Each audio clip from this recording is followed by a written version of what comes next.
Hello America, I'm Zila Zareel and I have some thoughts on the election. The election is here and I encourage everyone to vote.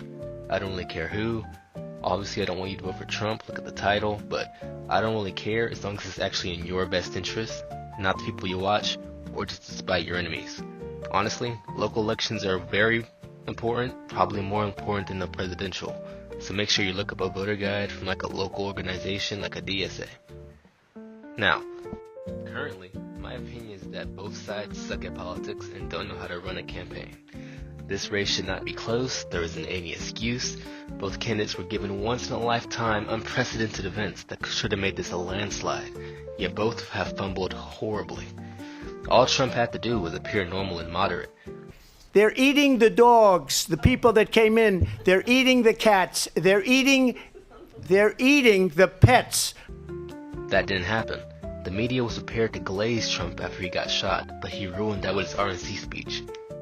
Now, before the MAGA crowd gets defensive, look at J.D. Vance's performance in the debate, then look at Trump's in his debate. You're really telling me the average person would prefer Trump in that situation over Vance? And to remind you, you're really telling me they would prefer this? Transgender operations on illegal aliens that are in prison. This is a radical left liberal that... Now, Kamala is a whole different story with the whole opposite issue. I don't really want to get into that since it's a Trump video. I might follow up if you guys want that, but the election will probably be over by then, so I probably won't, unless you guys really do want it. But basically, she isn't going to convince Republicans to vote Democrat by being more conservative. And if she does, then she's just going to lose her own base. I don't know if the Democrats know this, but people want change, not Biden with tax cuts. But I digress. You're here for this video, why I didn't vote for Trump, why I'm not voting for Trump, whatever the title may be. This video is a response to all these anti-Trump top 10 videos that only focus on Trump's personality, like times he was racist or undemocratic, cough cough January 6th, but they never actually touch on his actual policies because, if we're being honest, the Democrats are trying to copy the same policies. But that's the Democrats' problem. I'm gonna do my own thing. So now, number 1, civil and labor rights. I am personally of the belief that you can't depend on either party to actually represent the people. So, grassroots movements have to do the actual work and force the government's hand. So for me, unions and protesters being able to take the streets is probably my most important issue. Although, since Democrats haven't been kind of protesters lately, it's kind of at the bottom of my list now. Now, Trump is pretty clearly anti-protest, saying he'd deport protesters, natural U.S. citizens by the way, and that he'd use secret police on them, which, he did in 2020. He even assassinated a guy in 2020. Everyone also remembers when he used tear gas and shot protesters with rubber bullets to get a photo op with the Bible. And of course that was one thing, but imagine what he'd do when the government is actually threatened. Or when he feels threatened. Now, honestly, he is worse with unions, saying he would gladly be a strikebreaker and making the NLRB practically non-existent while he was president. For those who don't know, that's basically like the labor rights on board. And this is pretty standard for pro-business candidates, which is pretty much moderate Democrats and all Republicans. But I am not a business, so it's a no for me. One of the good things that the Harris campaign has done is stand with unions. I'll give them credit. And Biden even helped the railroad workers get sick leave. I don't even need to get into like reproductive rights, LGBT rights, or the rights of immigrants, like with or without documents. The guy doesn't shut up about them or any of those groups.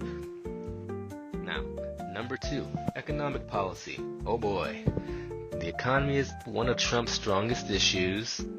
Not strong as in like he's strong on it, but as in he's up in the polls on it.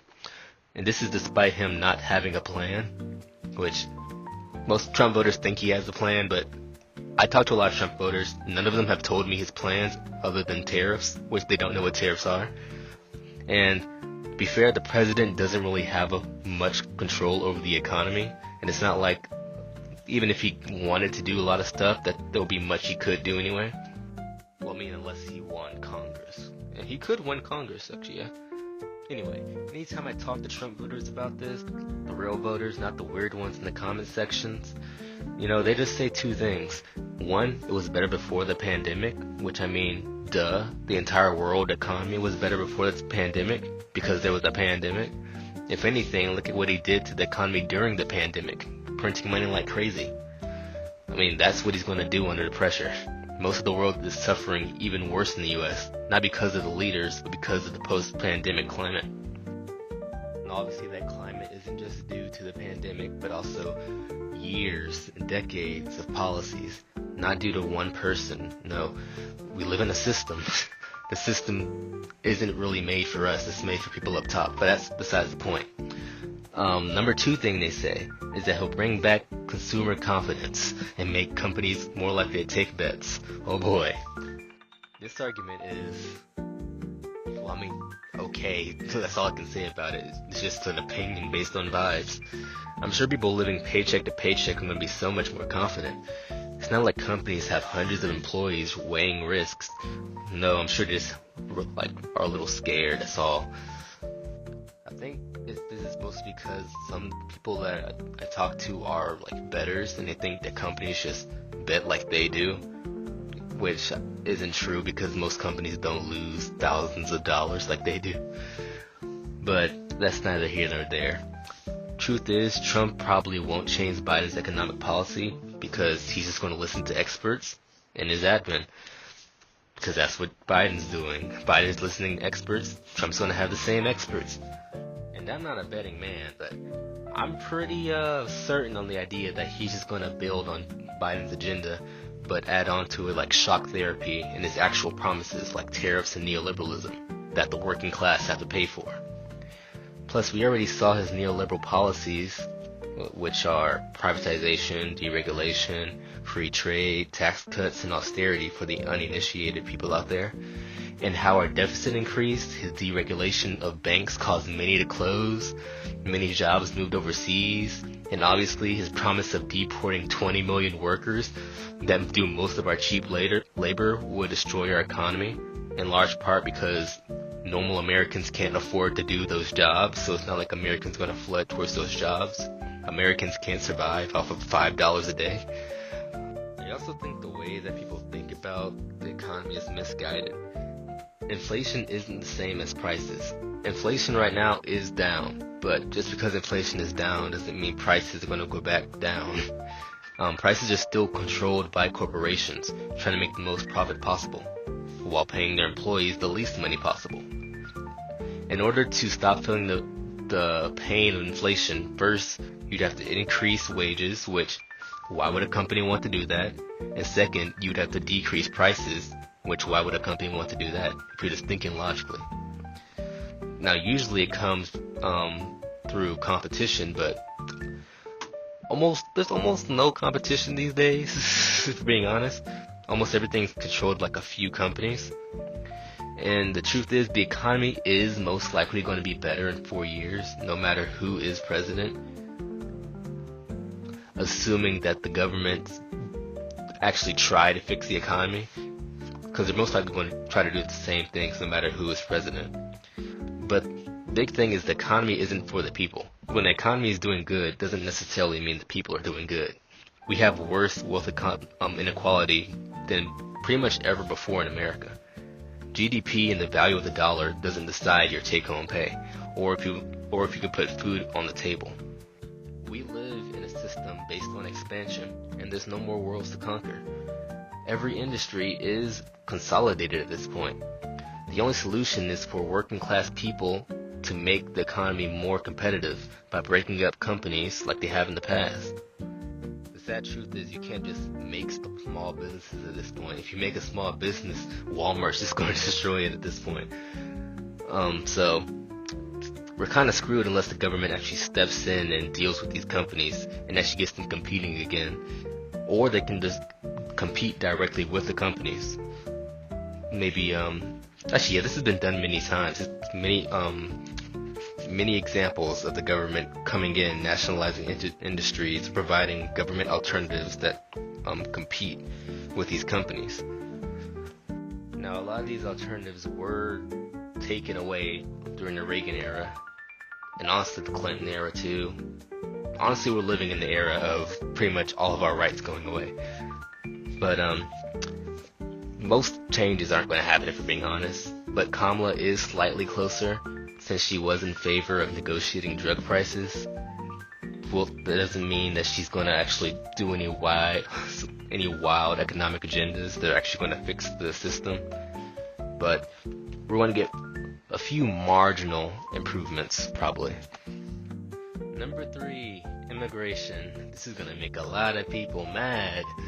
The fear-mongering around immigration has to stop. Immigrants aren't killing thousands. The actual number is less than 30 a year, out of millions of people, by the way. That's insanely low crime rates. Immigrants across the board do far less crime. That's just a fact. Look at the government's official numbers. By the border security agencies too, which they were in favor of Trump, so you know that it's honest reporting. And most immigrants aren't sneaking over the border either. They're flying in legally and then overstaying their visas. Like, it's not like random people, like 20 million people are coming across the border. No, people are flying in legally, and then the government just doesn't process them. They aren't smuggling in fentanyl like people say. Most fentanyl comes through legal points of entry, smuggled by Americans, which makes sense, honestly. Like, the Americans are the people with money to actually trade. They have the guns. Plus, why would cartels want to smuggle their products with the most profiled people in the U.S.? People most likely to be stopped by the Border Patrol. And now, we have to be honest with ourselves here. There's no real reason to be anti-immigration. Like, if the people are actually being documented. Like, the real position is to make it more easy to become legal immigrants instead of quote-unquote illegal immigrants. Because if all the people were documented, then it wouldn't be a problem. Because, I mean, they commit crime at lower rates. We're an aging nation that needs more workers, by the way. So they keep prices low as well. They raise additional tax revenue, and they are shown to bring more to the system than they take. If they're processed, they can join unions, which will be good for all workers, more worker rights. And for the racists out there, immigrants usually fully assimilate by the 3rd generation, usually the 2nd generation being nearly indistinguishable from the average American.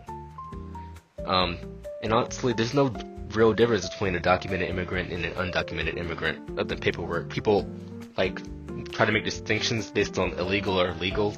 There's really no difference. Like, if we're calling people illegal, a lot of people will be illegal. Like, a lot of people jaywalk. A lot of people forget something in their carts when they're going to the store. Like, people break crimes every day. Not all crimes are equal. And like I said earlier, the crime that they're committing is just their visa expiring. Like, that's no difference than like my driver license expiring. And now, since we're talking about immigration and Trump, we gotta talk about it. The last thing I want is to deport 20 million of my neighbors with, like, people don't like think about what this would mean. Like, we're talking about police raids in the middle of the night, getting sent to concentration camps. Like, you have to have concentration camps. There's no way you could just get 20 million people. Like, you gotta put them somewhere while they're being processed. And throughout that process, you're separating kids from their families. We already saw that during the first Trump administration. And plus, look, imagine how much that would cost. You gotta build these facilities. You gotta pay for extra police. You gotta pay for more people to process these people. And also, you gotta pay the cost of, like, desensitizing Americans to violence. It's gonna bring honestly, we already have a culture of hate and division here. So, I mean, this is gonna get worse. This is literally Nazi type stuff. We have to be honest with ourselves here. Trump has no actual solution to immigration. He's even calling the people who came here legally illegal. Like, literally, the people in Springfield are legal immigrants. Like, they came here legally. They were invited by Trump. Trump gave them TPS. He brought them here on TPS. Which, by the way, they came because the U.S. destroyed their country, especially Haiti. but also the U.S. has destroyed actually so many countries with crippling sanctions. And Trump loves sanctions. He used them on Venezuela, then brought Venezuelans here. He used them on Haiti, then brought Haitians here. Like he's creating the problem that he's creating the problem that he puts at the front of his campaign. But we also have to acknowledge the fact that this is not Trump's problem. Like, neither party wants to solve the issue of immigration. These people are a permanent underclass in America. These people, they're really the backbone of our economy. Like the United States subsidizes so much of our farming industry and so many of our factories that the only way someone could work there is if they're like living off of like $5 a day. And the only people that can do that are people that are used to like living in a country that's been destroyed by the United States. People that honestly don't have anything to lose. People that if they don't cooperate with the government or with the company can just call ICE and just get them arrested. Like, that's people that are generating all this wealth. It's pretty much modern day slavery, for being honest. I just believe these people deserve a legal path to citizenship, especially if they've been here for decades. Like, even Reagan did it. Even Reagan gave amnesty. If there was a legal pathway to immigration that allowed asylum seekers that are here legally, by the way, asylum seeking is really a legal means to get here. Like, it's really a legal process that you're supposed to be required to do. If we allowed these people to use people to become citizens and had ways for them to become citizens, then they would use them. They would use those ways to gain citizenship. That's a tongue twister. And I would support that. Number 4, fascism. Oh boy. I know a lot of people are going to have a lot to say about this one. But first, I would like to conduct a little thought experiment. 10 questions, just your honest thoughts. Do you think that society as a whole is degrading? Should being American be a proud part of every American's identity? Does America need to remain the world's strongest military power? Does America need a strong, powerful leader to set the country back on the right path? Do you think radicals have destroyed the soul of America? Do you believe that some people are just born superior to others? Do you think some groups are just naturally more violent or dumb? Do you think that immigration and race mixing are erasing American culture? Do you think that the most successful people, not the politicians, it's just like the most successful people as in like Elon Musk's, like those type of people, like they deserve their place there through all their hard work and all that they contribute to society? Should those who threaten law and order be violently suppressed, even if their actions are peaceful? Now, I'm not saying that any of these statements are right or wrong, but if you agree with most of them, you might have a little schism in you. Now, just because you hold these beliefs doesn't mean you're a bad person, nor are you about to enlist in the Yahtzee party. Probably. You're probably just a product of decades of passive conditioning from the world around you. Like, because obviously if you're born into a sick society, you're going to catch a few colds. Doesn't mean you actually can't be healthy. Nor does it mean you can't build immunity to those ideas, but it starts with accepting reality. Fascism is a dangerous ideology that never died out, and it's always rearing its head around economic crisis. Trump is and always has used fascism to his advantage. Now, do I think Trump is a full-on Nazi? No. But in my eyes, a sympathizer or an opportunist of fascism is no better. Now, to most, fascism has lost almost all meaning. So let's define it. This is my definition. Go ahead and make your own video if you disagree. I don't care. You can argue about it. I don't care what Mussolini or what Trotsky said or something. This is my definition. It's not a real definition. I'm making it on the spot. Let's think. Fascism is a political ideology that hijacks social hierarchies to create a totalitarian nation state. How'd I do? Its main characteristics are...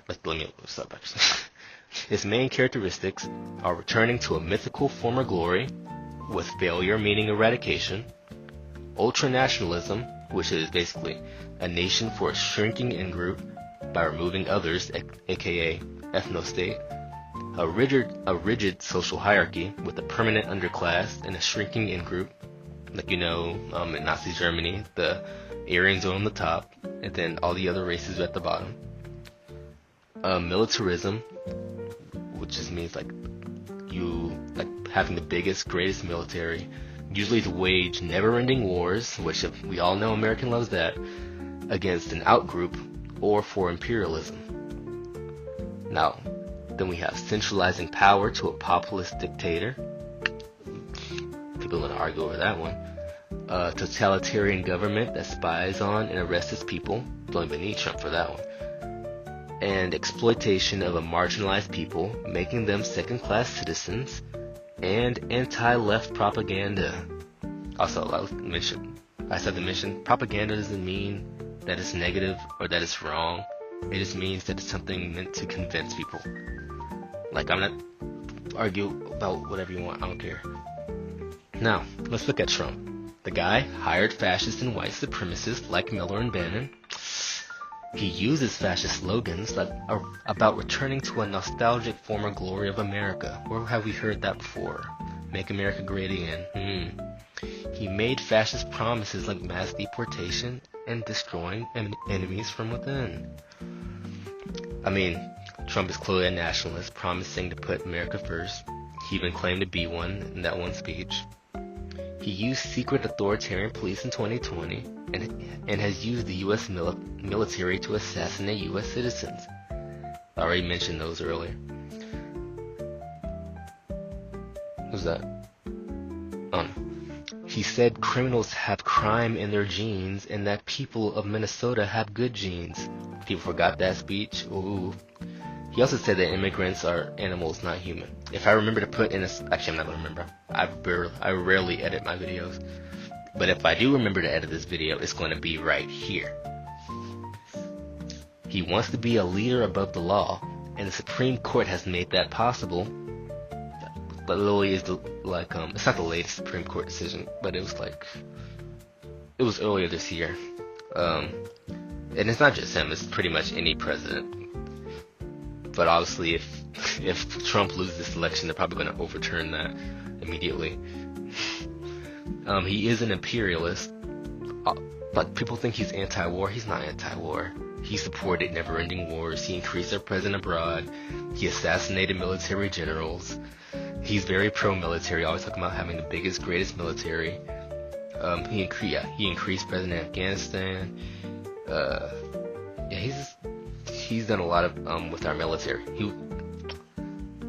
He used ISIS as a scapegoat to do a lot of missions abroad. People forget a lot of what Trump did foreign policy wise. They only think about North Korea.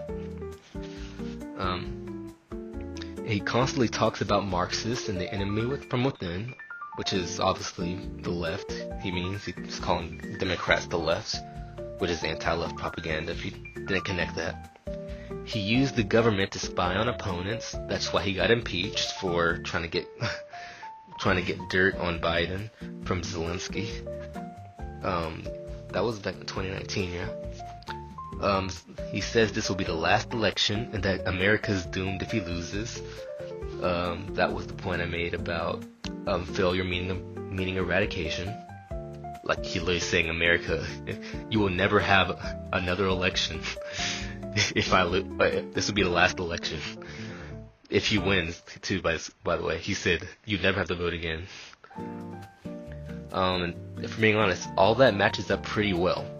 Now, you may be saying, I know a lot of Republicans are probably saying, but the Democrats also do some of that. Yeah, what about the Democrats? And I mean, you said it, not me. Democrats in the comments, you can't come after me. They said it. I'm just listening to what they're saying in my head.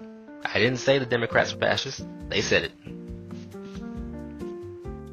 Special mentions. Right, I'm going to speed through these. Trump's foreign policy is doo-doo and overrated. The China trade war failed. He increased our troop presence in Afghanistan. He increased drone strikes abroad. He assassinated so many people. He even killed that the daughter. Obama killed one of the terrorist's son. No, I don't even know if they were a terrorist. But somebody's son, Obama, assassinated, and then Trump came back and assassinated the daughter. It sounds messed up when I say it like that, but it was funny at the time. He put heavy sanctions all over the place that caused starvation and many people to flee to the United States. He ended the Iran denuclearization agreement. That's so long. And he pushed Iran towards our enemies. That actually could have been the key to pretty much not having war in the future. But of course, he had to listen to the neocons. He also moved the U.S. embassy. Where did he move it? Oh, he moved it to Jerusalem. And not to mention that the Abraham Accords was pretty much a catalyst for isolating Palestinians and leading them to committing October 7th. He undid all the progress we made towards lifting the Cuban sanctions, or not even sanctions, the embargo on Cuba. So that's immediately a turnoff for me. And the Republicans said we should go to war with Mexico, and I don't remember if he supported it. I feel like it's too late for me to look it up at this point. But a lot of Republicans are saying we should go to war with Mexico while Biden was president. That's weird. I know he didn't come out against it, so yeah. But for the most part, foreign policy is mostly bipartisan, as we see with the Biden administration. They're just letting genocide Joseph doing his thing. Well, except for Mexico. Democrats wouldn't support war with Mexico. But Democrats do love their war crimes. Now, also I gotta mention, Bush was way more damaging than Trump will ever be. I would gladly vote for Trump over Bush. Although I feel like a lot of Democrats wouldn't feel the same. I mean, obviously they wouldn't feel the same. Kamala is literally campaigning with Dick Cheney. Well, Liz Cheney.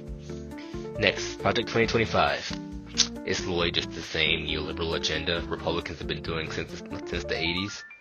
It will be damaging, but it's probably going to happen no matter what. The Heritage Foundation has been doing this for decades. Ronald Reagan, I think, was the start of it. Like, he actually loved their proposals. They've just been sending proposals to Republican candidates ever since, and they've been doing them.